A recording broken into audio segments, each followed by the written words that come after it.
O que te ensinaram sobre a maconha pode estar te enganando. E pior, pode estar te afastando da sua própria alma. Há décadas, a sociedade nos ofereceu 2 rótulos pronunciados: ou é cura, ou é vício, ou é sagrado, ou é pecado.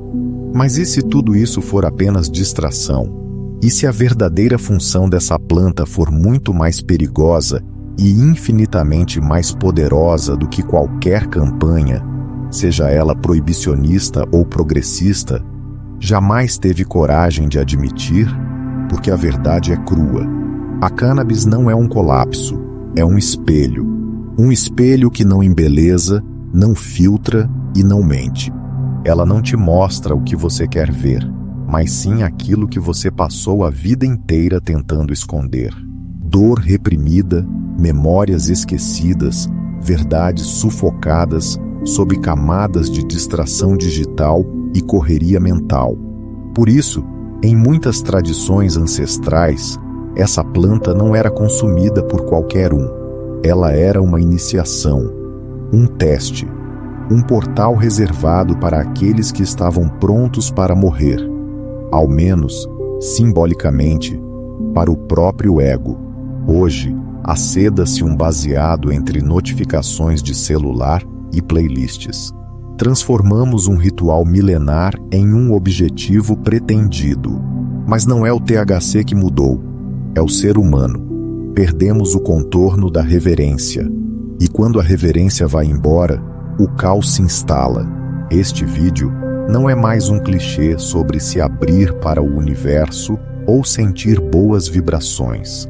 É uma jornada até as entradas do que essa planta realmente faz com o seu espírito. E sim, ela pode curar, mas também pode abrir portas que você nunca saberia fechar. O tipo de verdade que não cabe em frases prontas de camiseta. Ela não te dá visões, ela te entrega a você mesmo.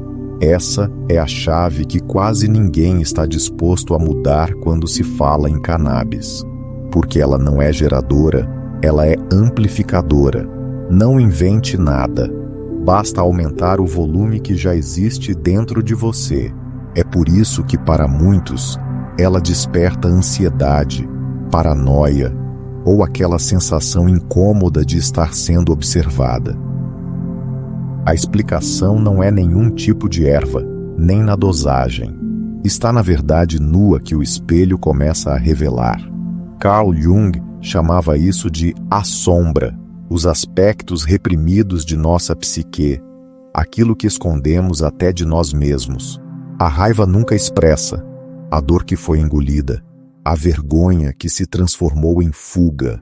Quando a fumaça sobe, não é o paraíso que desce, é o inconsciente que sobe. Ao contrário do que você vende por aí, esse não é um processo suave, é um enfrentamento, um confronto espiritual. E como toda verdade profunda, ela não vem decorada com incensos e mantras. Ela vem crua, às vezes brutal. Nas tradições místicas e ocultistas, essa planta era usada com rigor. Antes do primeiro trago, havia jejum, silêncio, meditação, banhos de purificação, porque os antigos sabiam o que hoje ignoramos. A mente precisa estar estável antes de ser expandida. Sem preparação, o que deveria ser uma jornada se transforma em um labirinto. E quem entra num labirinto sem guia, sem mapa e sem intenção clara, se perde. A cultura moderna, sedentária por dopamina, transformou um espelho em brinquedo. Use-se a cannabis para relaxar, distrair, esquecer. Só que a planta tem um código mais antigo. Ela não se importa com sua playlist de meditação. Ela responde à sua energia real, à sua disposição interior. E se o que há dentro de você está bagunçado, ela não está limpa. Ela mostra, ela acende todas as luzes de uma casa emocional que você nunca ousou visitar. O desconforto que surge não é defeito, é feedback. A famosa bad trip é muitas vezes o sistema espiritual que tenta se reorganizar. É uma ilusão sendo arrancada com as unhas. porque é isso que o despertar faz. Ele dói, ele quebra camadas, ele abre espaço. Mas para quem esperava só calmaria, isso parece colapso. E aí está o erro fatal: confundir confronto com fracasso. A ciência já começou a confirmar o que os xamãs sempre descobriram. Pesquisas neurológicas mostram que a cannabis ativa intensamente o sistema límbico, responsável pelas emoções, memórias e percepção da realidade. E quando há trauma não resolvido, esse sistema reage com alerta. Por isso, o medo sobe, o coração dispara e você sente como se estivesse sendo presente. Não é alguém de fora, é alguém de dentro. Você, te olhando, talvez pela primeira vez, sem máscaras, falando espiritualmente. Isso é poderoso, porque a planta não cria monstros. Ela apenas revelou os que estavam escondidos. E no mundo espiritual, o que é visto pode ser curado. Mas isso exige coragem. Exige disposição para olhar aquilo que o seu ego passou anos escondendo debaixo do tapete das distrações modernas. A pergunta que quase ninguém faz é: por que eu me sinto assim quando estou chapado? E a resposta, quase nunca, é sobre o THC. É sobre o estado interno que foi ativado. A cannabis rompe os filtros do ego. E o que brota é tudo o que estava aprisionado lá dentro. Tristeza, raiva e até um chamado espiritual que você veio ignorando. Em tradições como a dos sufis, o uso de matéria como o haxixe era restrito às práticas devocionais, porque só o coração rendido aguenta ver a verdade.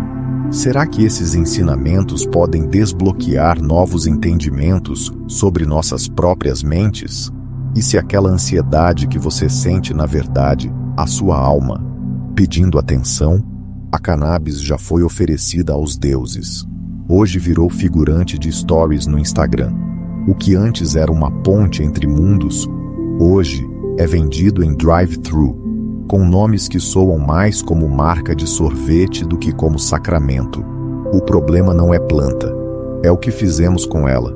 O sagrado foi desidratado até virar tendência, e o ritual foi reduzido a acessório estético. Em tradições ancestrais, a cannabis era usada com reverência. No hinduísmo, ela era associada a Shiva, o destruidor da ilusão, o senhor da transformação. Seus devotos não fumavam por prazer, mas para morrer simbolicamente. Morrer para o ego, para os desejos, para os condicionamentos. Em cada trago, um gesto de rendição. Em cada exalação, um desespero. A fumaça era uma prece, não um passatempo. No sufismo, o uso do haxixe era controverso. E por um bom motivo. Os mestres sabiam que o êxtase poderia se tornar um atalho perigoso. Rumi anuncia: nem todo arrepio é iluminação. Mas foi só a modernidade chegar, com sua pressão e sua fome por sensações, que tudo isso se dissolveu. O que antes foi preparado, hoje se compra com um clique. A planta que pedia silêncio, agora compete com notificações. O que antes era portal, virou fuga. E nesse processo, perdemos a bússola. Perdemos a consciência de que a cannabis nunca foi sobre se sentir bem. Sempre foi sobre se ver inteiro. Inclusive as partes que você prefere não encontrar. Sem ritual, a planta perde seu eixo. E quando ela perde o eixo, você perde o norte. Porque o ritual não é uma encenação para o universo. É um alinhamento interno. Ele diz: estou pronto, estou limpo, estou disposto a ver o que for necessário. E esse estado de prontidão muda tudo. Nas cerimônias indígenas, por exemplo, nenhuma planta de poder é ingerida sem a presença de um guia, de um círculo, de um propósito claro. Porque os povos originários sabiam, e ainda sabem, que abrir portas de percepção sem preparação é como invadir um templo com os pés sujos. E o que dizer da banalização atual? Cannabis com glitter, slogans de marketing com apenas boas vibrações. Gurus do Instagram vendem cursos de despertar consciente entre uma tragada e outra. Parece piada, mas é sintoma de um problema muito mais profundo. A espiritualidade virou estética, e a planta, que exige compromisso e verdade, foi sequestrada por um sistema que detesta ambos. O ritual está ausente, e ele distanciou-se porque exige o que mais tememos: tempo, paciência e desconforto. Ele pede que você pare, que você respira, que limpe sua mente, que acalme seu corpo, que ouça sua alma. Mas tudo isso é inconveniente em um mundo que gira na velocidade da distração. Então trocamos o sagrado pela praticidade. E quando o ritual morre, a experiência vira espetáculo. Sem âncora, a navegação vira deriva. E muitos nem percebem que estão se afogando na própria fumaça.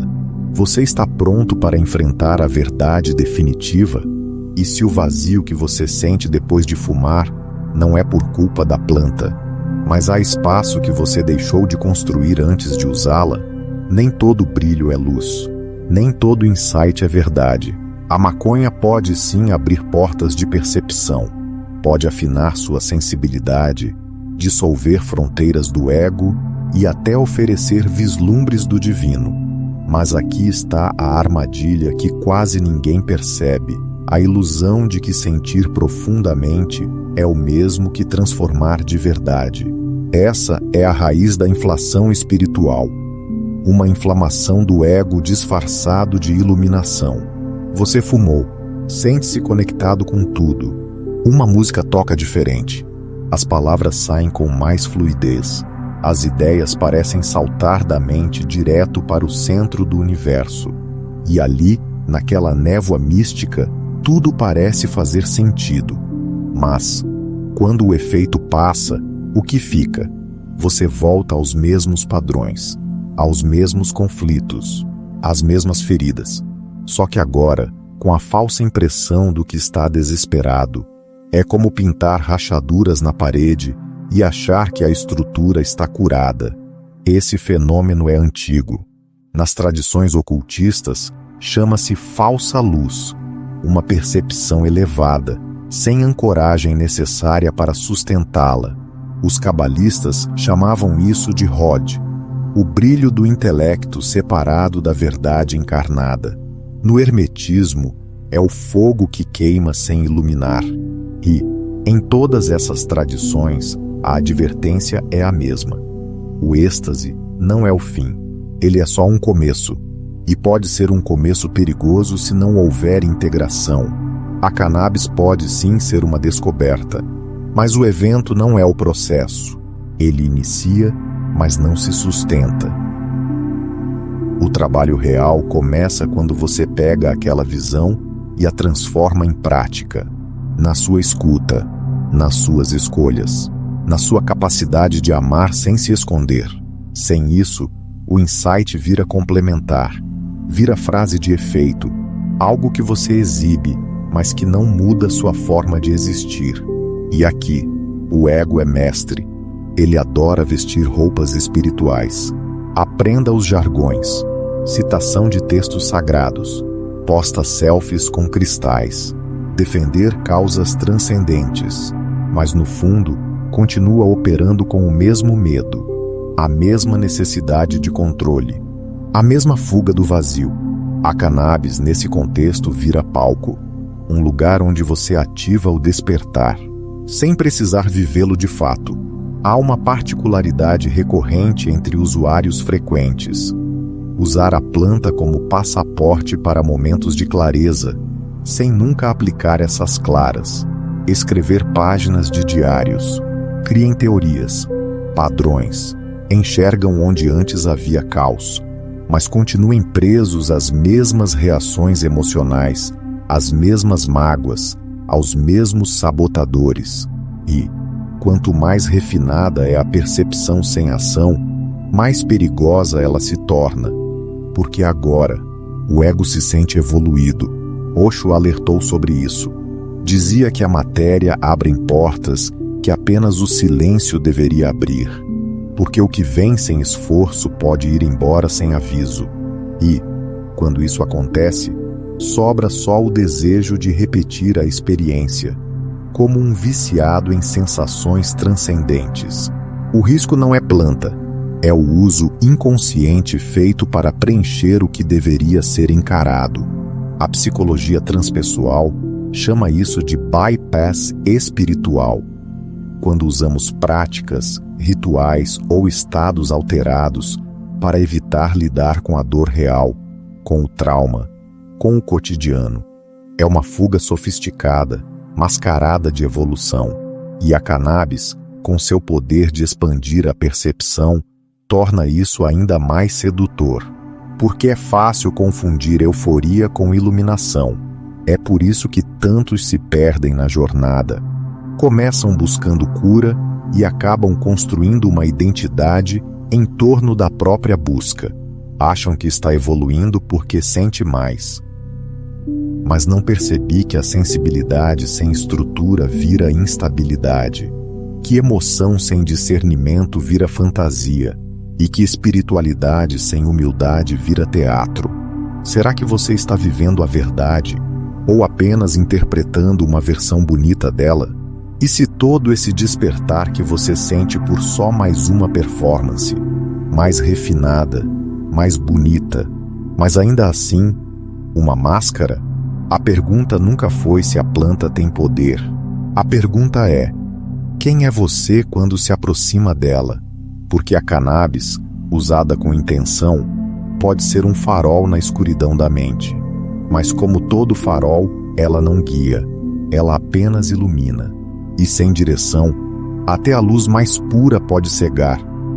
Deixe nos comentários alguma experiência, compartilhe. Quem sabe sua experiência de vida pode ajudar a outras pessoas.